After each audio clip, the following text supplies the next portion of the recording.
सो hi everyone, कैसे हैं आप सभी। तो गाइस देखो, आईबीपीएस पीओ को लेके बच्चे आजकल बहुत ज्यादा परेशान हैं बिकॉज एक तो सबसे पहले आईबीपीएस पीओ मेंस का रिजल्ट नहीं आ रहा है और उसके बाद भी बाजार में एक नई चीज उठ गई कि भाई आईबीपीएस में नई नई वैकेंसीज ऐड हो रही है। भाई बैंक ऑफ बड़ौदा जो पिछले कई सालों से वैकेंसी निकाल नहीं रहा था, भाई इस बार ज्यादा ही दयालु हो गया है। भाई वैकेंसी बार बार एड ऑन करता जा रहा है। तो भाई एक एक करके सारी चीजों के ऊपर ना बहुत डिटेल में बात कर लेते हैं।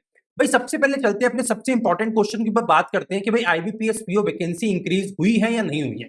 भाई देखो, अभी तक कुछ भी ऑफिशियल नहीं है। भाई अभी तक कुछ भी आईबीपीएस ने अपनी तरफ से नहीं बोला है। कुछ सोर्सेज से कुछ लोगों ने पता लगा के बताया, बट अभी तक कंफर्म नहीं है। तो क्या बैंक ऑफ बड़ौदा ने पीओ और क्लर्क दोनों में कुछ वैकेंसी ऐड करी अराउंड 2000 के आसपास? भाई कोई भी कंफर्मेशन नहीं है। क्या हो सकती है? भाई बिल्कुल हो सकती है। क्या ये फेक हो सकता है? भाई बिल्कुल फेक भी हो सकता है। भाई सबसे पहले ना आपको इसके ऊपर टेंशन नहीं लेना चाहिए कि भाई वैकेंसी ऐड हो रही है या नहीं हो रही है, बिकॉज आपका जितना काम था भाई आपको तैयारी करके प्री निकालना था, भाई वो आपने निकाल लिया। अब तैयारी करके अच्छे से अपना मेंस एग्जाम देके आना था, भाई वो भी देके आ गए हो। भाई अब चाहे कोई बैंक अपनी वैकेंसी इंक्रीज करता है, कोई बैंक अपनी वैकेंसी निकाल के कम कर लेता है, भाई उससे हमारा कोई लेना देना नहीं होगा, बिकॉज भाई वो चीज मेरे कंट्रोल में नहीं है। क्या मेरे कंट्रोल में था? भाई अभी तक की प्री और मेंस वाली मेहनत आपके कंट्रोल में थी, भाई वो आप लोग ऑलरेडी करके आ चुके हो। तो अब वैकेंसी के पीछे टेंशन मत लो। भाई कोई वैकेंसी बढ़ा रहा है, कम करना है, भाई अब उसके पीछे हमारा कोई दिमाग लगा के फायदा नहीं है, ठीक है।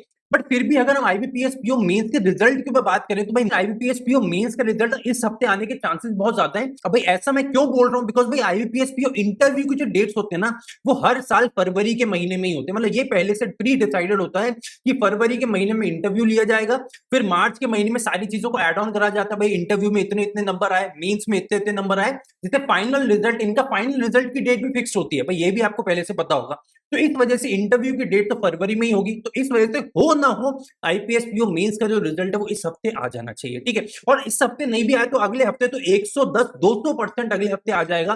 तो उसकी टेंशन मत लो। बट ये मैं वीडियो क्यों बना रहा हूं? भाई मैं वीडियो इसलिए बना रहा हूं बिकॉज आप में से बहुत सारे स्टूडेंट वो हैं जो भाई आईपीएस पीओ मेंस का रिजल्ट नहीं आया, इस वजह से इंटरव्यू की तैयारी नहीं कर रहे हैं। तो भाई मैं आपको यहाँ पे ये एक बात बोलना चाहता हूं कि भाई इस बार मेंस के रिजल्ट में और इंटरव्यू में ज्यादा टाइम नहीं बचेगा। और इंटरव्यू के लिए आपको अच्छी से तैयारी करके जाना होता है। भाई इंटरव्यू में कुछ चीजें होती हैं जो इंटरव्यू पूछता ही पूछता है, और अगर आप लोग तैयारी नहीं करोगे ना उसकी, बिकॉज देखो उसमें मेहनत लगती है, भाई उसमें आपको टाइम देना पड़ेगा। ऐसा नहीं होगा कि यार एक हफ्ते मैंने तैयारी कर ली, उसमें आपको देना पड़ेगा। मतलब 15-20 दिन तो कम से कम लगते हैं। और मेंस के रिजल्ट में और इंटरव्यू में ज्यादा टाइम नहीं मिलेगा, फिर से बोल रहा हूँ, बिकॉज इस बार मेंस का रिजल्ट ऑलरेडी बहुत ज्यादा डिलेड है और फरवरी में आपके इंटरव्यूज तो होने ही होने हैं। तो भाई इस वजह से इंटरव्यू की तैयारी राइट अवे चालू कर दो। और मैं ऐसा क्यों बोल रहा हूँ, बिकॉज फाइनल रिजल्ट हर साल 1 अप्रैल को आ जाता है। भाई 1 अप्रैल को आपका रिजल्ट आना पहले से तय है और उससे पहले सारी कार्रवाई होगी। तो भाई इसलिए इंटरव्यू में टाइम ज्यादा नहीं मिलेगा, फिर बोल रहा हूँ।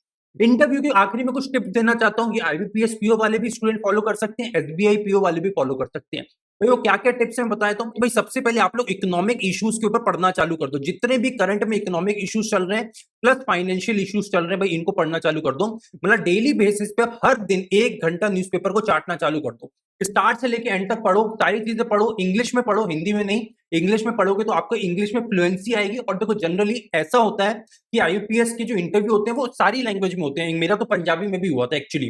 तो इंग्लिश, हिंदी, उर्दू, पंजाबी सब में होता है। बट इंग्लिश अगर आपको आती है तो एकदम से ना इंटरव्यू के ऊपर एक थोड़ा प्रेशर बनता है उनके ऊपर कि भाई ये बच्चा बहुत ज्यादा अच्छा लग रहा है। तो इसलिए मैं आपको बोलूंगा थोड़ा अपनी तरफ से ट्राई करना कि भाई इंग्लिश में आप करो, और अगर नहीं हो पाता तो हिंदी में या पंजाबी में जो भी आपकी लैंग्वेज है उसमें भी कर सकते हो, ठीक है। इसके साथ ही साथ एक जो बहुत ज्यादा इंपॉर्टेंट चीज होती है भाई वो है हॉबी।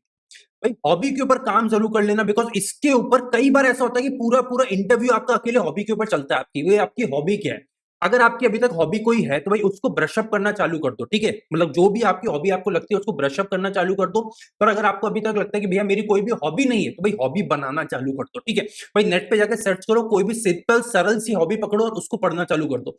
ऐसा मत करना कि भैया मेरी हॉबी तो सर सिंगिंग है, मेरी हॉबी तो डांसिंग है। भाई वो वहां पे गाना गाने के लिए बोल देंगे और तुम अपनी बेसुरी आवाज में कितने गंदे लगोगे गाना गाते हुए, अगर तुम्हारी हॉबी नहीं है तो ये तो तुम्हें ही पता है। सिंपल सी हॉबी ढूंढना। जनरली हॉबी आप अपनी पेंटिंग या ड्राइंग या कोई स्पोर्ट्स पकड़ोगे तो वो ज्यादा अच्छा है। हाँ, स्पोर्ट्स में एक चीज और होती है, और स्पेशली पेंटिंग में भी एक और चीज होती है कि वो अलग अलग जो ब्रशेस होते हैं उनके नाम पूछ लेते हैं, ब्रशेस का वेट पूछ लेते हैं, कितने फेदर्स होते हैं किस ब्रश में वो पूछ लेते हैं। पेंटिंग अगर बोलोगे तो, अगर कोई स्पोर्ट बोलोगे फॉर एग्जाम्पल क्रिकेट बोलोगे तो वो पिच का डायमेंशन पूछ लेंगे, आपके बैट का वेट पूछ लेते हैं, बॉल का वेट पूछ लेते हैं, इन स्विंग कैसे होता है, आउट स्विंग कैसे होता है, तो आपका जो विकेट होता है उसके बाद बेल्स होती है उनका वेट कितना होता है, गली क्या होता है, भाई मिड ऑफ क्या होता है, मिड ऑन का, तो मतलब डिटेल में चले जाते हैं वो लोग। तो हॉबीज के ऊपर काम जरूर कर लेना। तो ये मैं टिप्स देना चाहता हूँ, ये 3 चीज़ों के ऊपर काम ज़रूर कर लेना। इसके अलावा अगर आप चाहते हैं कि इंटरव्यू के लिए हम और चीज़ें लेके आएँ, तो मुझे नीचे कमेंट करके बता दीजिए कि आपको इंटरव्यू के लिए और क्या रिक्वायरमेंट है, जिससे हम आगे आने वाले वीडियोज़ में इंटरव्यूज़ को कवर करें। और क्या आप लोग चाहते हैं कि हम अपने चैनल पे मॉक इंटरव्यूज़ भी कवर करें, जहाँ पे हम इंटरव्यू से पहले आप लोगों को एक्चुअल इंटरव्यू लें, जहाँ पे 4 से 5 पैनल वाले लोग हों, अलग-अलग टाइप के लोग हों। कुछ लोग हम एमएनसी से लेके आएँगे, कुछ बैंक में स्केल 3, स्केल 4 होंगे जो ऑलरेडी सारे इंटरव्यूज़ ले चुके हैं। क्या आप इन चाहते हैं कि हम अपने चैनल पे मॉक इंटरव्यूज़ कंडक्ट करें? मुझे नीचे कमेंट करके बताइए। मैं अपने से सारे स्टूडेंट्स के कमेंट का वेट कर रहा हूँ।